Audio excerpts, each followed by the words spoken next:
Hello, my name is Jeff Kiley. I'm a private investor and have been a shareholder of Cytrx for more than 6 years. My background is in investment banking in the securities industry. 9 years ago, I retired from Credit Suisse in Los Angeles, where I was a managing director. Before that, I was managing director for Lehman Brothers in both New York and Los Angeles. Before that, I worked as a vice president at Morgan Stanley in New York for 10 years, and before that I was a registered representative for Merrill Lynch in Philadelphia. I want to make two quick points, strong points. One, I believe in aldoxorubicin. I think it's a superior drug to doxorubicin. You can give 3.5 to 4 times as much drug to the patient. It's easier on your heart. It's less toxic. And my layman's, summary of all these clinical studies I've read for the last 6 years is that it works a little bit better. Your progression-free survival is probably 2.5 months, maybe 3 months longer. It's a lot of time if you're trying to make a wedding, be around for a wedding, see the birth of a grandchild, attend a bar mitzvah, whatever the special event is. 2.5, 3 months can be a big deal. So. I look at this company as being on a very critical point, and we can take if this drug is approved, we can take a big bite out of that $950 million doxorubicin apple and produce some revenue. The second quick strong point is, and I think this is, the company is spot on in its direction, this 505(b)(2 regulatory approval, FDA regulatory approval, I think is exactly the right way to go. It's a similar drug, as I said, less side effects, less serious side effects, works better. You can apply more drug. This is exactly the way the management is directing it, and I think it's the right way to go. Because of my lack of medical background, I am not qualified to really have an opinion on the clinical path that this company has been on for the last, 6 years that I've been involved. HIV, Kaposi sarcoma, I don't know if that's, was a right study or wrong study. Non-small cell lung cancer, I don't know, I hope. Soft tissue sarcoma, I certainly hope it's the right direction. Glioblastoma, I was wishful and hopeful and I thought it was the right call because it's such a death sentence, and if by chance Aldo had worked with brain cancer, we'd have an $80 stock. So that's the kind of swing for the fences that small biotech companies, I believe, should be doing. And I approved of that study. But the whole clinical path, Dr. Levitt, who 6 months ago was promoted from chief medical officer to chief medical officer and chief operating officer, and the press release read like he was the answer to all our prayers for cytrx 6 months ago, he's now gone with approximately $2.2 million severance package. And why he left, who knows? 6 months ago, he was the Messiah. So somewhere in all that, we got the clinical hold, which really set the company back on its heels. The compassionate use issue is something, I really can't touch. But all I can say is there were a lot of flawed studies in these 6 years, and it cost the company a whole bunch of money. And the man who made all these decisions is no longer with us. And I don't even know if there is a chief medical officer. The ranks of the senior management have definitely been paired in the immediate recently. What I do feel confident to discuss is this investment banking spiral staircase down that Cytrx has been on. I was very happy when Jeffries was our investment banker. This is whether it's Millennium, whether it's Fidelity, whether it's Wellington, whether it's Loomis Sales, Visium, Orbimed, Baker Brothers, RA Capital, Point 72, everybody talks to Jeffries because they're good in this medium cap medium cap, small cap space, and their research is respected. Their healthcare conference, which Cytrx attended, is a big event, and everybody goes.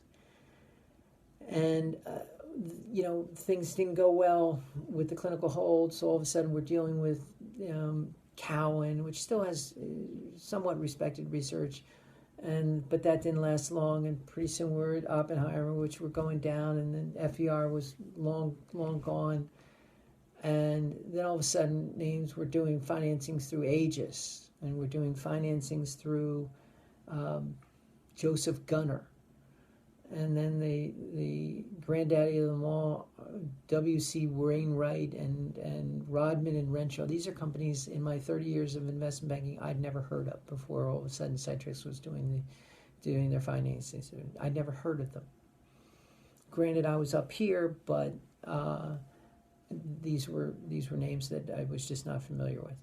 But now I see the cost of these financing. We did a $20 million financing they charged us $1.7 million, and of course we presented at their healthcare conference.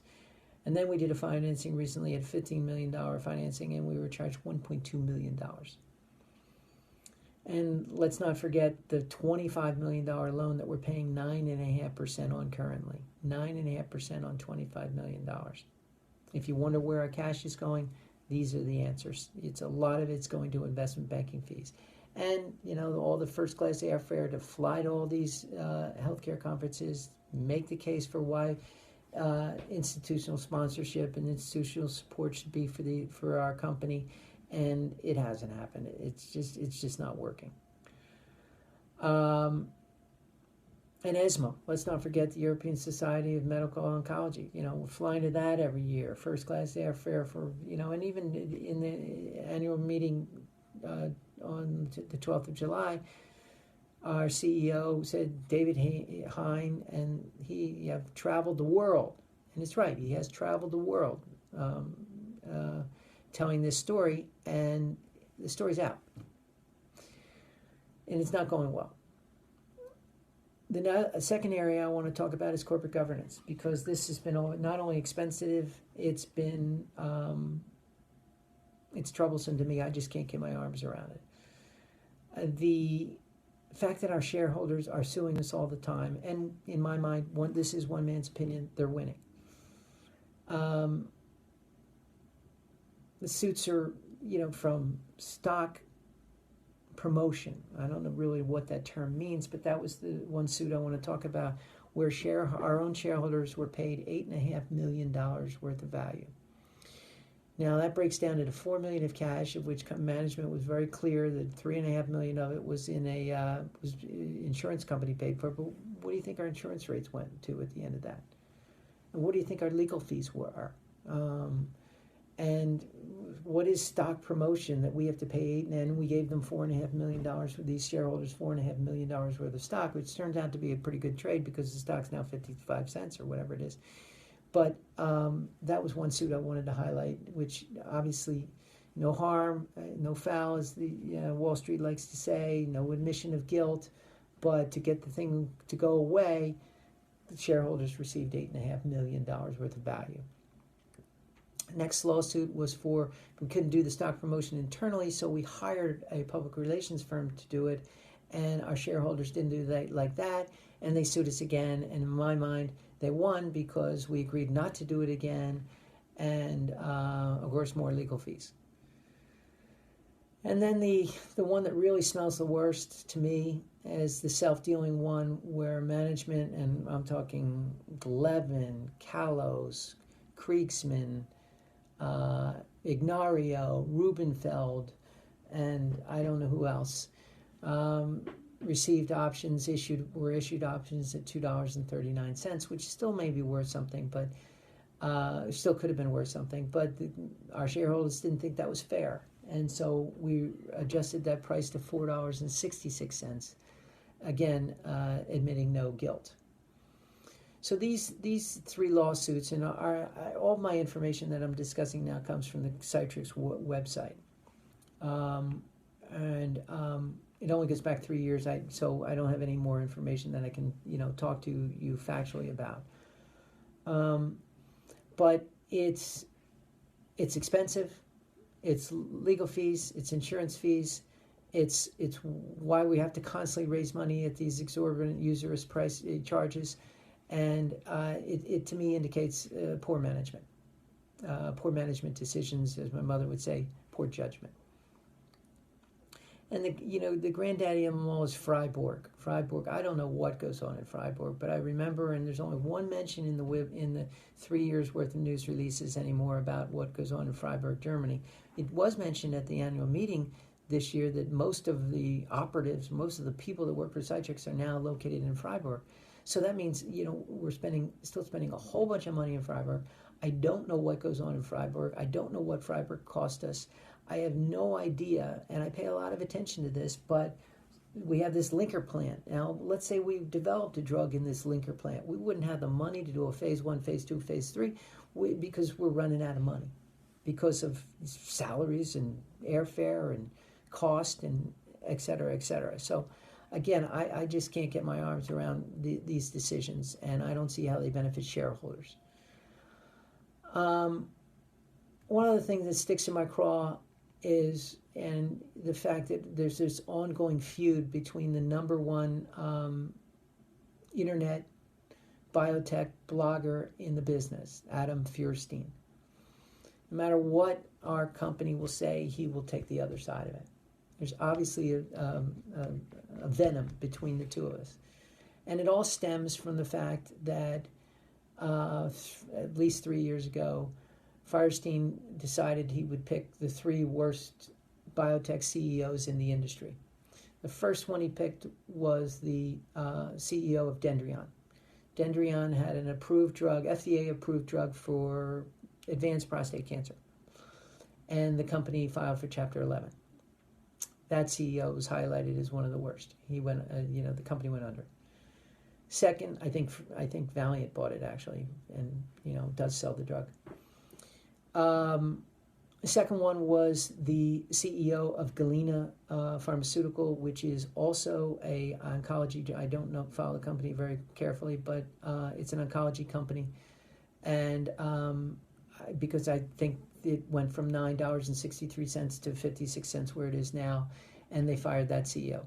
The curious thing about this is that our own, and still on our own company website, cytrx website, that Steve Kriegsman was a director of Galena for as long as I've known this company. He's been a director. He's recently no longer a director.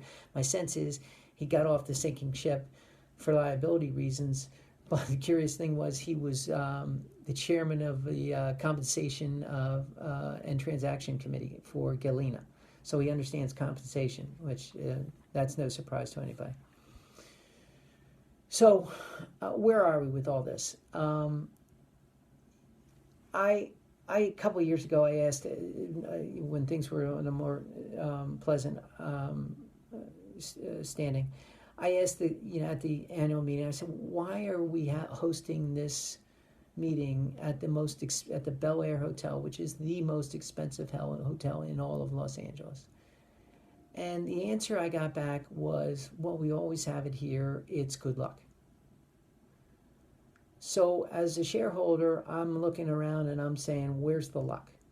The luck, the only luck that anybody who's owned this security has is the senior management who have been paid handsomely, in the case of the CEO, for 15 years. And my Bloomberg chart, only goes back 10 years where it was $30.04. And, where are we? And I don't see any luck. So I then go to the board and say, what are we doing? What's the next move as far as for the benefit of the shareholders? And I look, and now on the board, on the company website today, there are only 3 board members. There's always a big fanfare when people go on the board, but there's never an announcement when they leave the board. But now, according to the company website today, there are 3 members on the board. So the board has the responsibility, the board has authority, the board has the liability to make tough decisions that are in the benefit of the shareholders of this company. I look at page, this is cytrx proxy and statement, and I look at page 27, and I'm shocked, not shocked, I guess, to find that if Steve Kriegsman were to leave the company to pursue, spend more time with his family, a common reason that people seem to leave these companies, he gets over $7 million. Dano Levitt, MD, PhD, who's just recently left, gets $2.2 million. I don't know who's, who's the compensation member of this board, but I think this board has to start making some tough decisions. And if you go back a few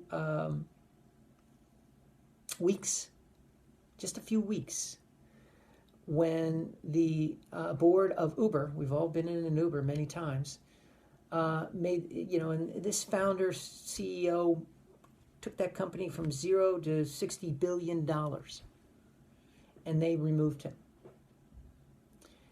because they realized for the investors it was the right thing to do. And so now here we are, we've got a stock that's trading at 50 cents.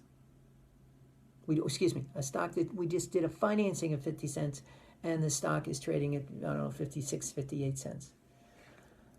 I will look you in the eye and I will tell you that I believe this management will raise money at a quarter if they have to keep their salaries and to keep themselves in their seats. But I think right now the decision has to be along the lines of all senior management, not the staff, not the people that are living, whatever, but the senior management that are paid these has to take a 50% cut in pay until the first vial of aldoxorubicin is sold. And we have to make a serious decision and go in a different direction at the top of this company.